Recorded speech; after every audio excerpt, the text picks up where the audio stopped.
get scholarship into this Canadian university if you meet the criteria or the eligibility requirement from this particular university.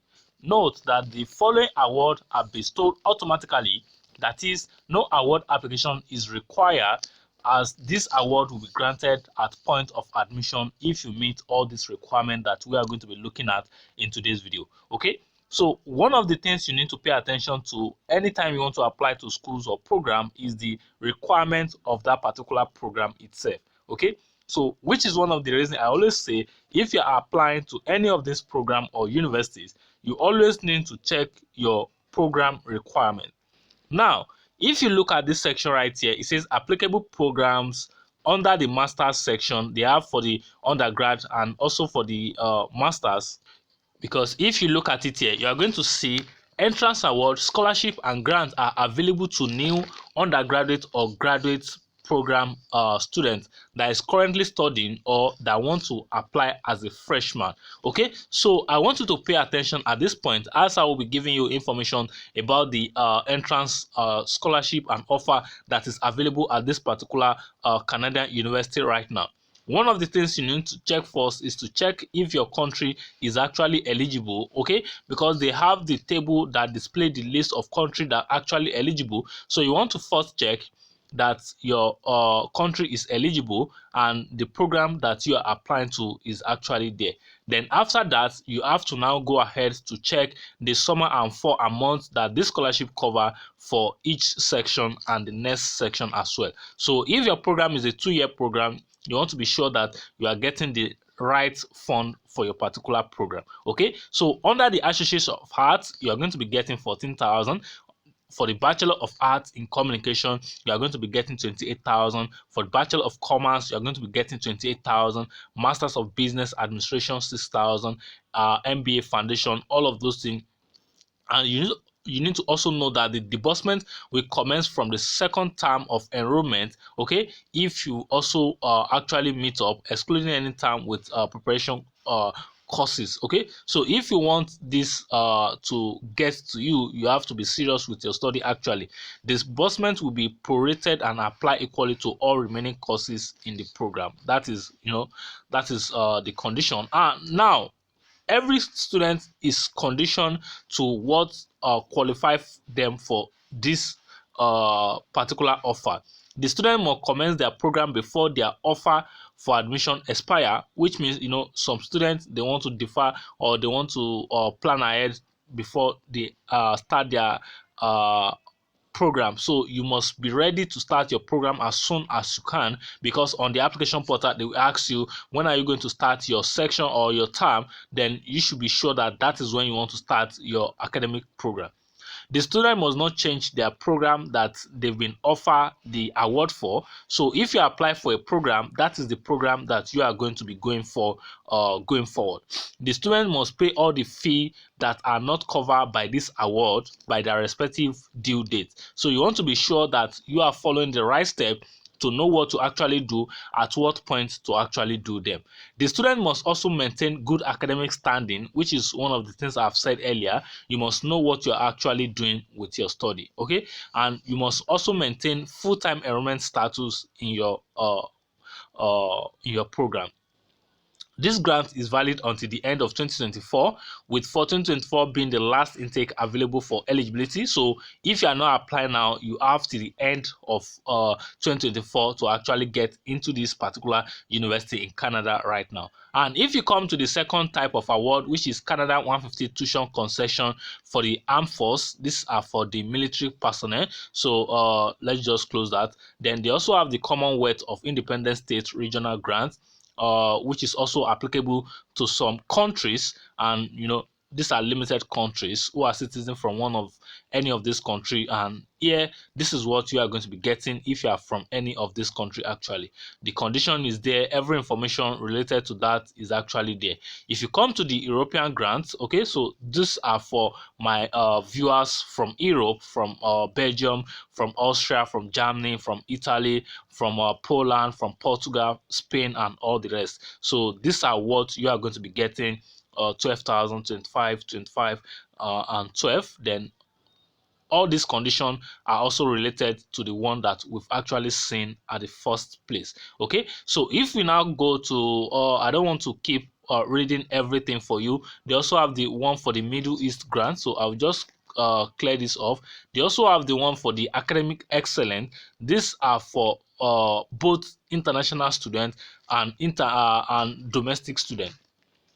If you look at it here, it says the award is open to both domestic applicants and international applicants who have excellent academic achievements on their qualification as used as their basis for admission.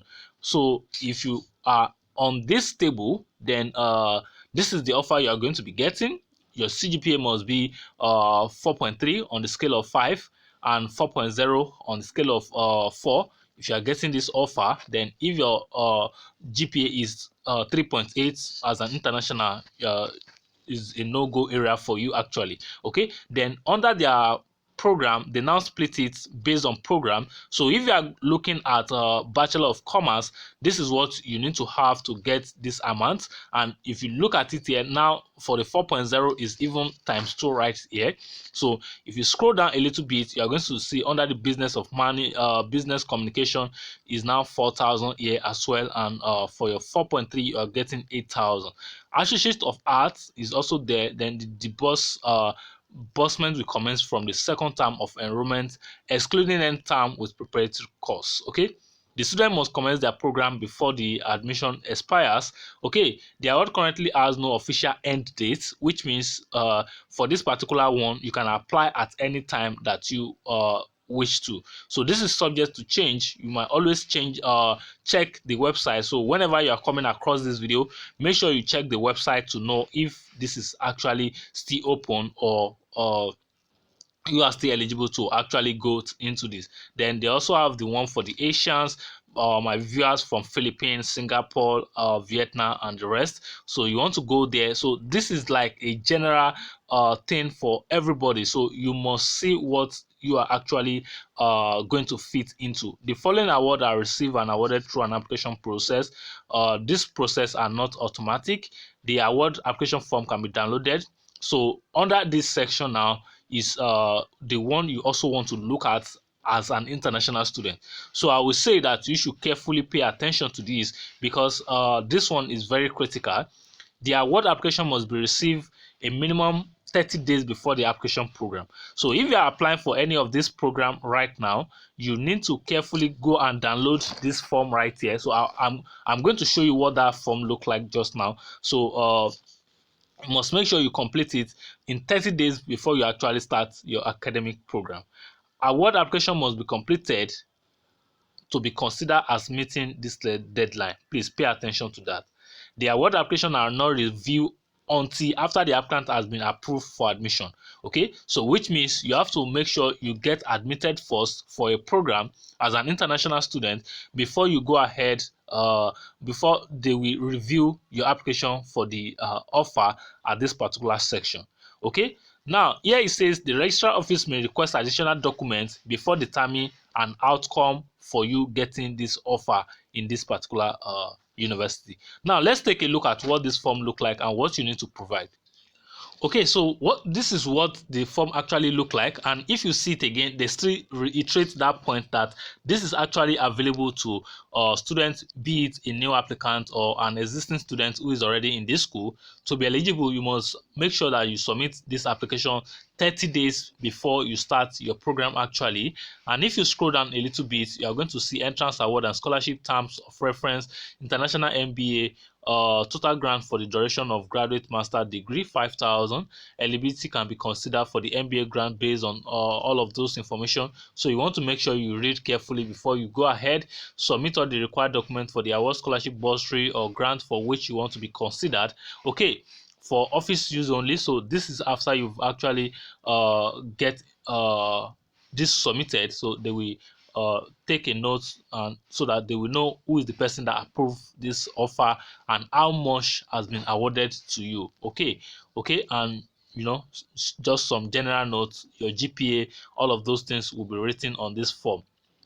You need to provide your student last name, the one that you use on the application portal. So you need to pay attention to this. So you must first get an admission in this school before you go ahead to start filling and submitting this required documents.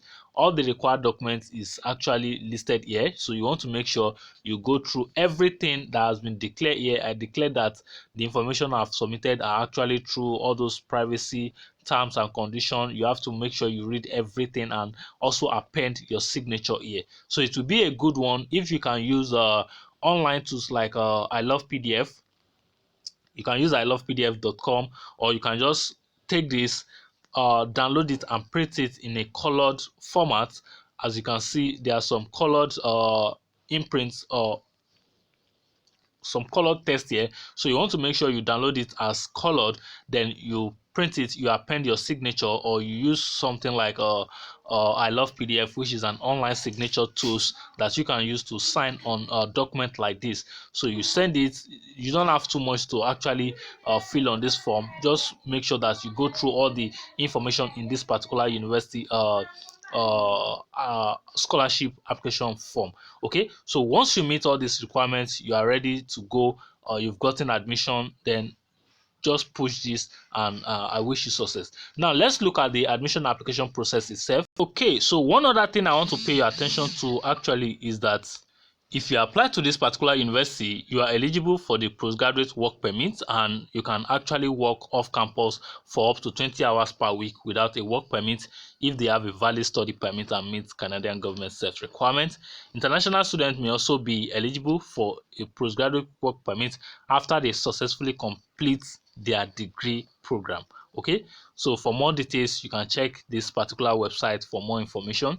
Okay, but international students are actually allowed to work 20 hours per week. So far you have your study permit, and after that you get your postgraduate work permit. That is what matters actually. So getting into a school, getting a scholarship offer, not everybody will actually get that scholarship offer, but you want to make sure that you are submitting proper documents, because this is what actually matters when it comes to scholarship application. So after submitting all of these, then you go ahead, you process your study permit, you move to Canada, you can work 20 hours, you get your postgraduate work permit. Next thing for you is to plan on how you can get your PR easily. Okay, so if this interests you and you find this useful, please drop a comment before we go to the application process. Now, for us to go to the admission application steps, or for some of the application requirements right now, let's take a look at I think I found some information here about the application process, the requirements for undergrad, and also the requirements for graduate applicant. Okay, so secondary school applicants who have graduated from British Columbia School. This is for, is this for international students? Okay, so this will be related to everybody. So it's the general entry requirements. Okay, so it's the general entry requirements, as you can see here. If you have graduated from high school but not met the minimum grade level, you may still be considered for admission if you have successfully completed at least 30 academic post-secondary school. That's a diploma in Nigeria. Okay, so special consideration, you want to make sure be over 20 years of age, 21 years of age or on or before the first day of class, have been out of high school for at least 2 years, be approved by the admission committee, documentation confirming their high school completion was awarded. If not, you need your WAEC to do this. Then you also need to, if you are providing your WAEC, you don't need any IELTS again. Okay, applicants must submit online application through this link here. You need an official high school transcript, official transcript from all post-secondary school, that's your diploma, official proof of English proficiency. So if you are not coming from English speaking country like Nigeria, Ghana and the rest, a credential evaluation from a recognized service confirming equivalency if the applicant submits credential. So if you are using WAEC, I've not actually come across a situation where you use WAEC and you still need this evaluation with your WAEC. Where transcripts are in a language other than English, the applicant must provide certified copy. Then other information is actually there. So which is official transcript actually. So what you need to do is on official institution transcript paper or letterhead. has an original signature or seal from the institution and has been sent directly from the issuing institution to registrar office at University Canada West. Okay, here you create your account, new user, first name, last name, email, country, password, you sign up, then you log in, you proceed, you verify your email, you start providing information about your previous background, all of those things, your high school or your diploma, whatever qualification you are using. You provide information, you submit your application, you get an offer, you download the document for the scholarship, you fill that. When you fill that, you process your study permit, you migrate to Canada, you get your postgraduate work permit, becoming you become someone who is now eligible to work after study. Okay, so this is what I have for you today, nothing so much, and I hope this is actually helpful to you today. Drop a comment, drop any contribution, let me hear from you at the comment box. If you are new to this channel, make sure you click on that subscribe button, turn on the notification bell so that you can be the first to get notified when I have a new video for you on this channel. Till then, I'm going to catch up with you in another one. Peace out.